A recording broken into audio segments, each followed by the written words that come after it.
À mes côtés, Ludovic, pote Ludovic, bonjour. Bonjour. Merci d'être avec nous, merci d'avoir accepté notre invitation. Alors vous avez écrit un livre de la schizophrénie à Dieu. Alors on va en parler, mais c'est quoi la schizophrénie? Alors la schizophrénie, c'est une maladie qui touche habituellement les jeunes adultes pour le début.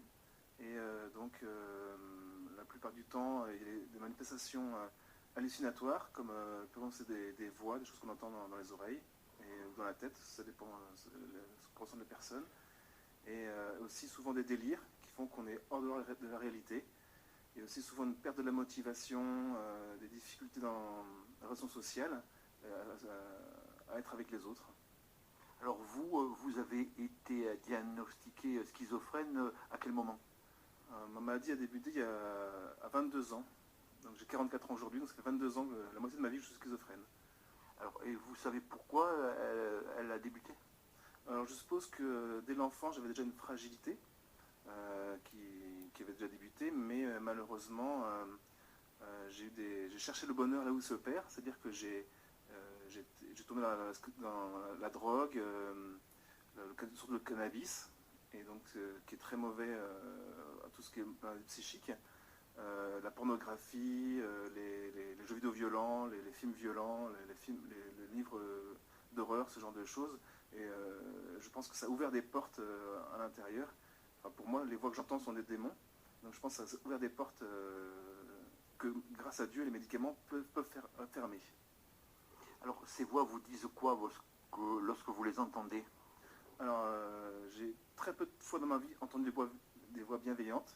La plupart du temps, c'est des voix qui me poussent au suicide, qui me disent, qui critiquent ce que je fais, ou alors qui me poussent à des délires de grandeur, c'est-à-dire me prendre pour le Messie. C'était ma première bouffée délirante, c'était ça. Ou à l'inverse, me prendre pour l'antéchrist, celui qui allait détruire l'humanité. Enfin, des choses délirantes, quoi. Et bien sûr, à cette époque-là, vous étiez loin de Dieu, voire contraire contre Dieu. En fait, je suis né dans une famille de parents pratiquants, mais il n'y avait pas de lecture de la Bible, de bénicité, de prière en commun. Il y avait juste la messe le dimanche, et donc je n'avais pas la foi, et j'allais à la messe contraint et forcé. Et donc, à ma première bouffée délirante, je me suis défenestré du 5e étage, en suivant les voies. Je ne voulais pas me suicider, mais j'ai suivi ce que me disaient les voies. Et donc, je suis passé vraiment très très proche de la mort, parce que j'avais une fracture ouverte du coude, elle a intersectionné. Et donc, c'est une patrouille de police qui m'a trouvé, c'était 2h du matin. C'est vraiment la providence, je pense, qui commence à se mettre en œuvre. Et donc, j'ai vu mon père en animation pleurer au bord de mon lit. Et ça a été pour moi je ne pensais pas qu'il m'aimait. Et donc, j'ai pu croire à son amour. Et donc, croire à l'amour de mon père, en plus, après, croire à l'amour du Père des cieux. Et donc, tout ceci pour venir à votre question de ma conversion. J'ai fait un déménagement avec eux, après toutes les épreuves que j'ai eues de hospitalisation, de rééducation et tout ça, pour reprendre mon métier d'aide-soignant, parce que je suis aide-soignant de formation.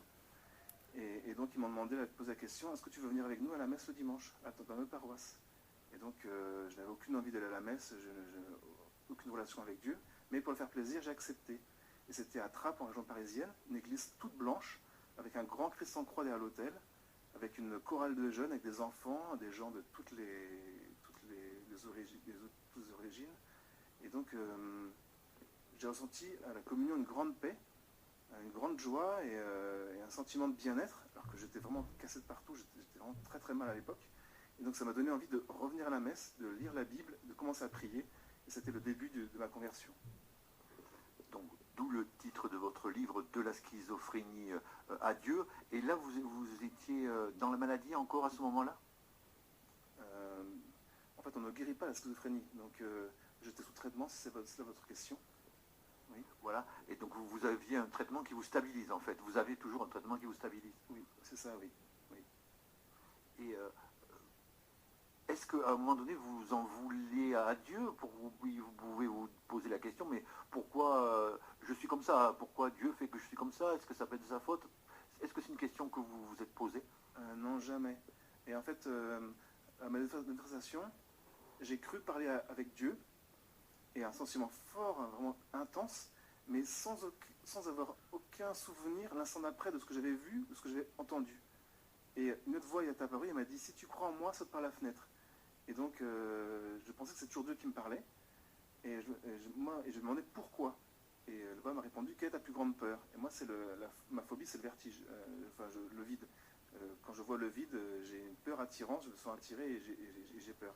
Je suis monté sur la fenêtre et en fait, j'ai commencé à trembler. Je ne veux pas désobéir à Dieu, donc je sautais par la fenêtre. Mais j'ai jamais, après, j'en ai voulu à Dieu en me disant que de mes douleurs ou par rapport à ma schizophrénie, non, je n'ai jamais eu ce sentiment que c'était la faute de Dieu, non, pas du tout.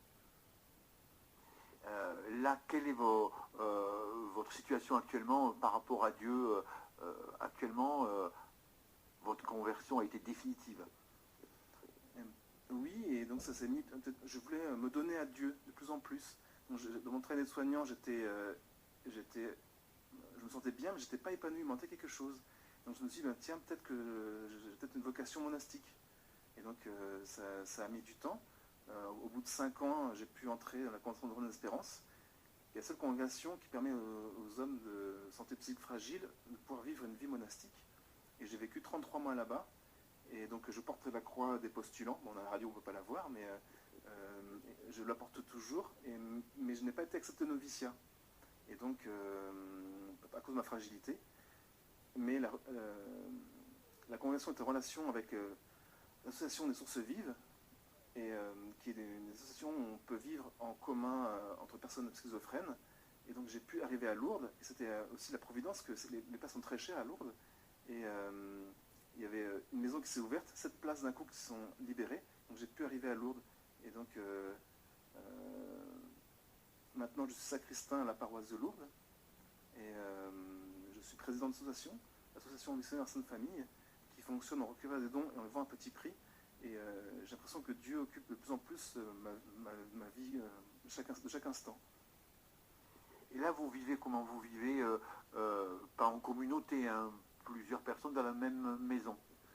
Eh ben, c'est pas tout à, le mot communauté n'est pas tout à fait le mot qui convient, mais on vit en sorte de colocation entre personnes qui ont plus ou moins la foi. Grâce à Dieu, on a une chapelle, elle s'appelle Saint Jean de Dieu, le seul saint qui a été interné en psychiatrie, à part de Louis Martin aussi, mais interné en psychiatrie. Et donc, on a la présence réelle dans la chapelle, on a la messe 3 fois par semaine, on a les laudes, on a l'adoration 3 fois par semaine, donc c'est vraiment très riche. Et vous êtes heureux? De plus en plus, plus je vieillis, mieux je me sens dans ma vie, et le traitement est difficile au début, mais au bout de quelques années, le corps s'adapte, et donc l'augmentation de l'appétit et la fatigue sont les effets secondaires les plus principaux, s'atténuent avec le temps. Alors qu'est-ce que vous pourriez dire aux personnes qui ont la même maladie que vous et qui ne veulent pas de leur traitement, puisqu'on sait certains l'arrêtent, ne veulent pas le poursuivre, et il y a des situations graves après? Le problème, c'est que c'est parfois le sentiment d'arrêter son traitement et de se croire guéri.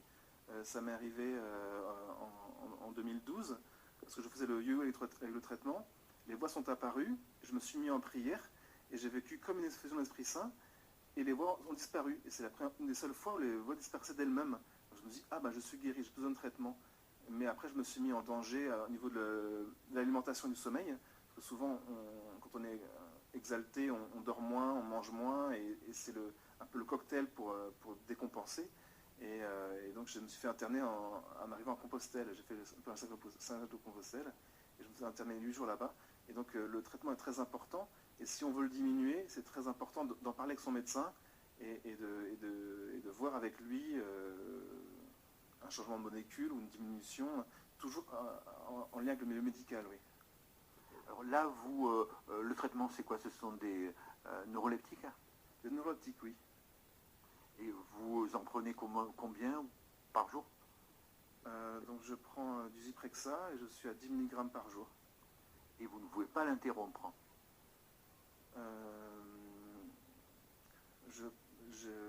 Je pense que c'est le bon dosage pour moi actuellement, oui. Oui. Je pense que c'est un traitement que j'aurais besoin à vie. Et voilà.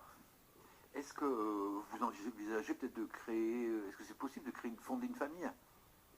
Alors, la, la vocation, c'était appelé par Dieu. Je pensais avoir la vocation d'être moine. Finalement, Dieu m'appelle à autre chose, mais je ne me sens pas appelé au mariage et à avoir des enfants.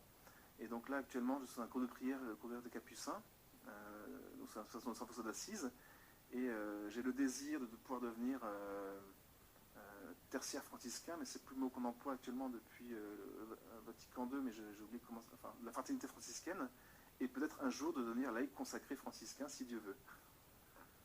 Alors on vous sent heureux, on vous sent rayonnant quand même, là, même dans la façon dont vous parlez. Oui, et en fait, pour moi, ce qui devient central dans ma vie, parce que une fois on m'a demandé quel est votre lieu spirituel préféré. Et en fait, j'ai répondu, je ne sais plus où j'ai vu ça, que Jésus avait répondu, il n'est pas besoin de faire de longs pèlerinages ou d'aller dans les pays lointains, je suis présent dans le tabernacle. Et donc pour moi, l'Eucharistie, que je vis tous les jours depuis 2015, ça me fortifie, d'accueillir Jésus en moi, d'être en communion avec mes frères et sœurs. C'est un miracle en fait, la messe, la réconsécration, le pain devient son corps, le vin devient son sang, c'est un miracle. Et un deuxième miracle, c'est on entre en communion avec lui, avec tous nos frères. Et ça me rend heureux, oui. Alors, l'Eucharistie tous les jours, hein, pour vous? Oui. Et maintenant, depuis 2-3 mois, j'essaie de venir à la grotte et de me lever. Et comme le demande mon mari ici dans ses messages, et on m'a plusieurs fois fait que je rayonne. On m'a plusieurs fois fait cette remarque depuis que je mets en pratique cette demande de la Vierge Marie ici à Lourdes. Qu'est-ce que vous pourriez dire aux gens qui se découragent? Parce que vous, finalement, vous avez tenu bon la route,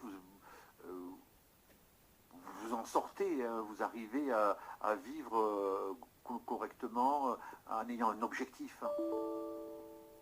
Oui. Et d'autres personnes n'y arrivent pas, elles baissent les bras. Il faut que, comme vous, elles fassent une conversion, à votre avis? En fait, on a tous nos fragilités, et Dieu est parfait, il n'y a pas de fragilité en lui, mais il aime notre fragilité parce qu'il peut agir dans notre fragilité. Donc je pense que ce qui est important, c'est sur notre fragilité de le reconnaître et de s'ouvrir à Dieu dans l'abandon pour que Dieu puisse agir dans notre fragilité. Et là, on n'est plus tout seul, on est accompagné par le Seigneur, et là, tout peut changer. Il faut une démarche de foi profonde quand même. Oui, je pense qu'avec le Seigneur, il n'aime pas les tièdes, c'est ce qu'il dit dans l'Apocalypse, et il aime qu'on se donne à fond, et Dieu aime aussi qu'on crie vers lui. C'est-à-dire que quand quelque chose ne va pas, eh ben, qu'on frappe, à qui frappe j'ouvrirai, qu'on demande avec insistance, et il aime qu'on crie vers lui, oui. Qu'est-ce que vos médecins pensent de votre situation aujourd'hui? Mon psychiatre, parce que peut-être vous avez parlé avec lui, vous lui avez dit j'ai rencontré Dieu, et peut-être il a ouvert les yeux grands. Je ne sais pas si j'ai parlé en détail parce qu'en fait, je ne suis pas sûr de moi. Je pense avoir parlé à Dieu, mais comme je n'ai aucun souvenir, je ne suis pas sûr de moi. Ça peut être aussi... mon médecin, je lui ai parlé, donc j'ai écrit un livre. Je lui ai parlé que je pense que les voix sont des démons. Il m'écoute avec bienveillance, mais je pense qu'il a une formation chrétienne quand il était jeune, mais je pense qu'il est plus pratiquant aujourd'hui.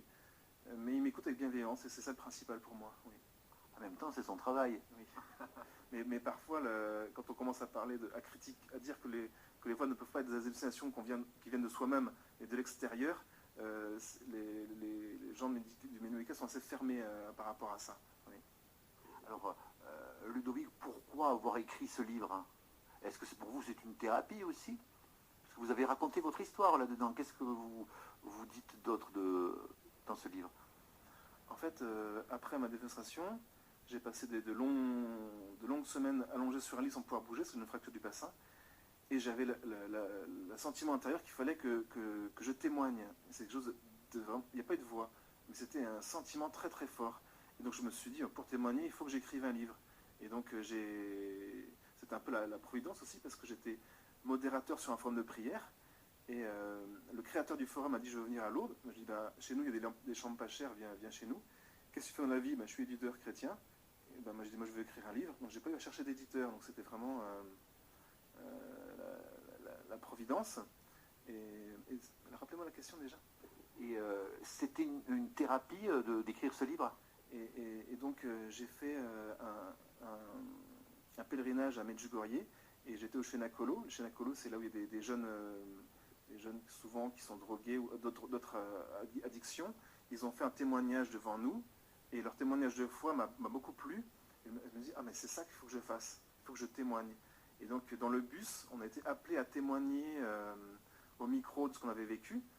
Et pendant que je préparais ce que j'allais dire, il n'y a pas eu de voix, mais c'était une sensation intérieure. Il faut que tu témoignes auprès des jeunes. Et donc, j'ai fait de la radio au niveau de Radio Présence ici.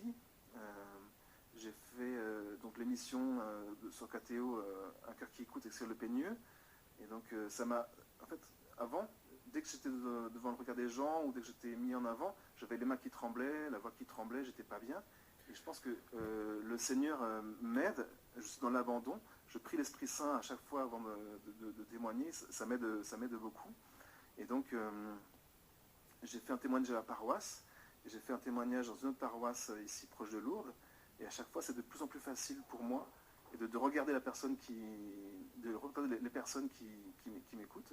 Donc là, je suis en relation à Lourdes ici avec les responsables des jeunes, et peut-être que si Dieu veut, ça se mettra en place, que je pourrai témoigner auprès des jeunes qui font des témoignages ici à Lourdes. De tout mon parcours, si je peux leur éviter le cannabis, si je peux leur éviter les musiques malsaines, les jeux vidéo violents, enfin tout ce qu'on peut éviter, c'est une torture pour l'âme en fait. Je pense que on se fait du mal, soit on attire l'Esprit Saint par notre vie, soit on le repousse, et ce genre de choses repousse l'Esprit Saint. Donc le cannabis, la pornographie, vous nous l'avez dit, tout cela, beaucoup de jeunes connaissent et ne finissent pas mal pour autant. Mais en fait, il y a un phénomène d'addiction, et quand on est fragile psychiquement, on est plus sensible aux addictions, par exemple, au jeu d'argent, on tombe plus facilement dedans et on a beaucoup de mal à s'en défaire, la cigarette, oui. Les plus faibles tombent encore plus profond et ne remontent pas. Et plus on a passé du temps dans son addiction, et plus elle est ancrée en nous, et on a l'impression qu'elle fait partie de nous-mêmes. Mais avec le Seigneur, tout est possible, et j'ai oublié cette satanité, je ne sais même plus quel effet ça fait, ce que je prenais comme drogue, et donc je revis intérieurement, oui. On n'aurait peut-être pas assez les dangers justement de la drogue qui perturbe le cerveau et justement peuvent amener à la schizophrénie, même si ce n'est pas bien sûr le seul point de la schizophrénie. Mais en fait, c'est comme pour un ordinateur. Si on ne règle pas son ordinateur, on risque des problèmes de vue. Et donc, quand on est malade psychique, quand on prend du cannabis, on risque d'augmenter encore les symptômes et la gravité de la maladie, et de devoir prendre des molécules de plus en plus puissantes avec de plus en plus d'effets secondaires. Et donc, le cannabis est classé dans les hallucinogènes. Donc, on n'hallucine pas quand on en prend, mais ça, au niveau du cerveau, c'est la même chose. C'est très mauvais. La nitroglycérine. Et là, Dieu ne peut pas faire grand-chose si le jeune continue de prendre ces substances. On peut prier pour la personne, on peut que prier, c'est la personne elle-même qui doit faire le choix de s'en sortir, et par rapport au Seigneur, avoir une relation au Seigneur, c'est un cœur à cœur, c'est une intimité, et donc oui, on ne peut pas faire grand-chose finalement. À part prier, vous l'avez dit, Oui, c'est ça. c'est déjà beaucoup. Oui. De la schizophrénie à Dieu, c'est votre livre, Ludovic. Comment on peut se le procurer? Alors, dans toutes les librairies, de toutes les librairies, même qui ne sont pas catholiques, l'édition c'est Docteur Angélique. Et donc on peut le diffuseur, c'est Salvatore Diffusion, donc c'est un grand diffuseur, donc on peut le commander facilement. Et moi je préfère avec le contact humain donc dans une librairie. Et pour ceux qui ne peuvent pas faire autrement, il est aussi disponible sur Amazon. Ludovic, merci beaucoup pour ce témoignage. Merci à vous, c'est avec joie que j'ai pu répondre à vos questions. C'est une joie pour moi de pouvoir parler du Seigneur et de comment il agit dans ma vie. Merci Ludovic.